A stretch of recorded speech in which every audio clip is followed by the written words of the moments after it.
Allahumma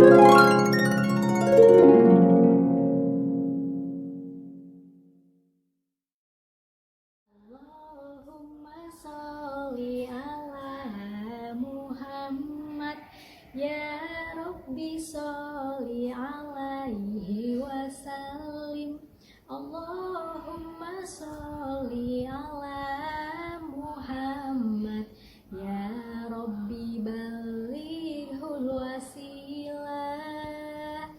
Assalamualaikum warahmatullahi wabarakatuh. Selamat datang teman-teman di Sentra Ibadah Karunia Allah. Teman-teman pasti tadi sudah tahu apa yang Ibu Amel senandungkan. Ya, itu adalah sholawat Nabi. Dan teman-teman semua juga pasti sudah kenal nih, siapa ya Nabi Muhammad itu. Nabi Muhammad adalah Nabi yang terakhir. Beliau lahir pada tahun gajah.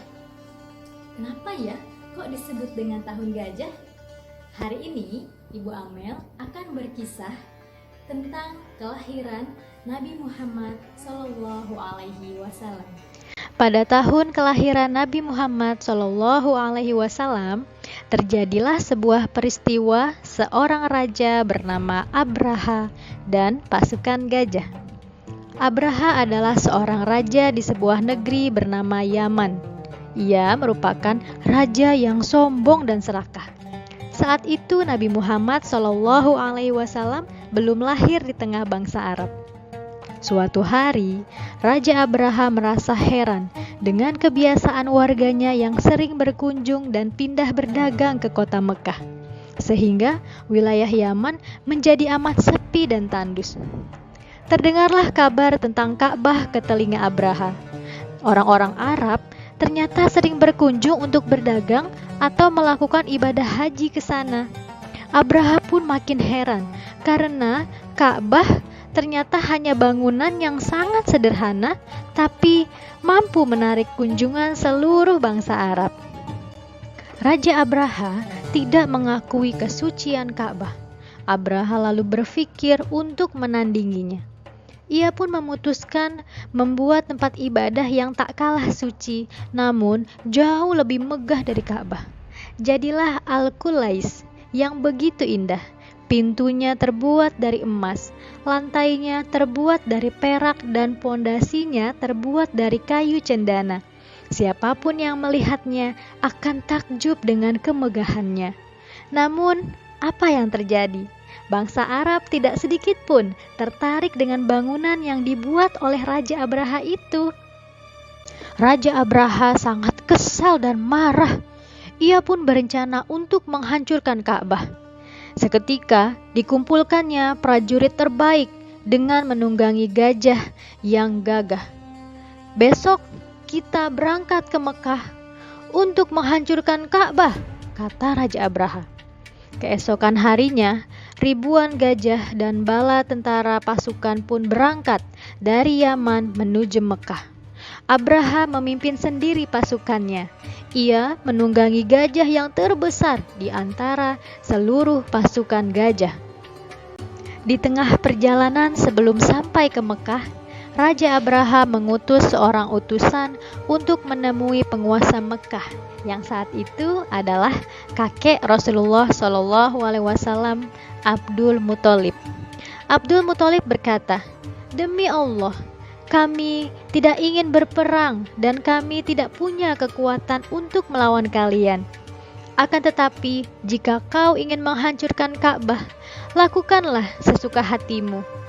Aku yakin Allah Subhanahu wa Ta'ala tidak akan membiarkan rumahnya dihancurkan," kata Abdul Muthalib kepada utusan Raja Abraha.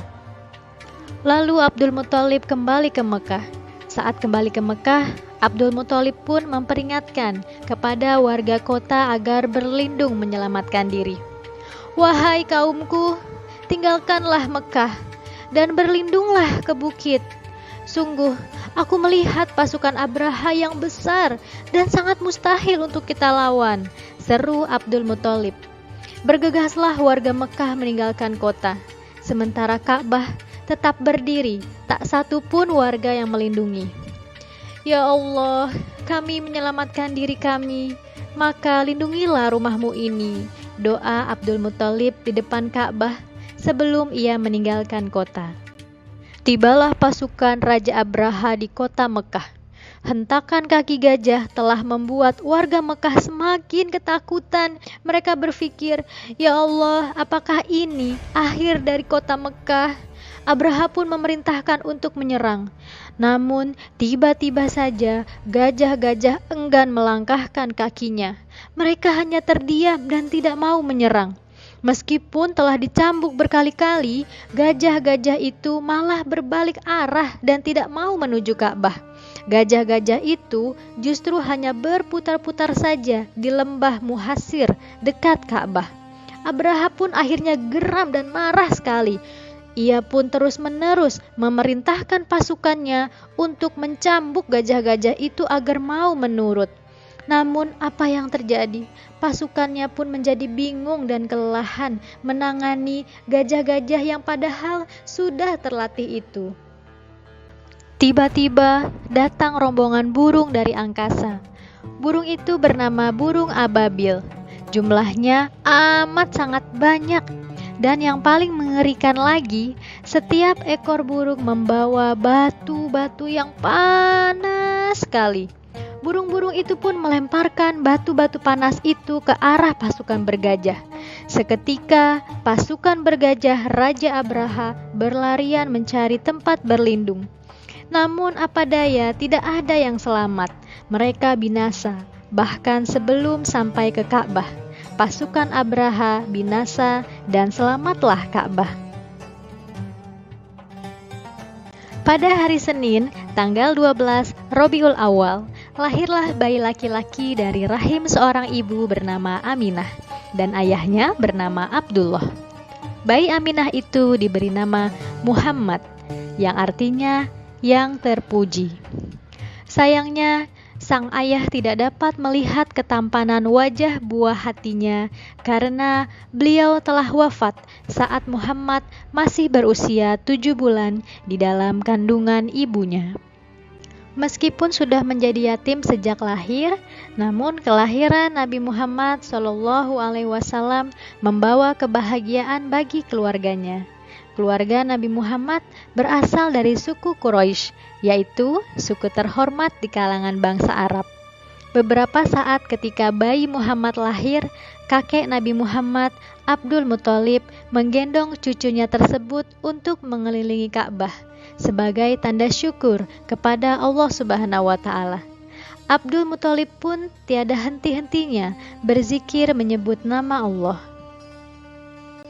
Di sisi lain, keadaan Ibu Aminah masih bersedih mengingat suaminya Abdullah, ayah Nabi Muhammad yang sudah wafat, hingga menyebabkan air susunya sedikit.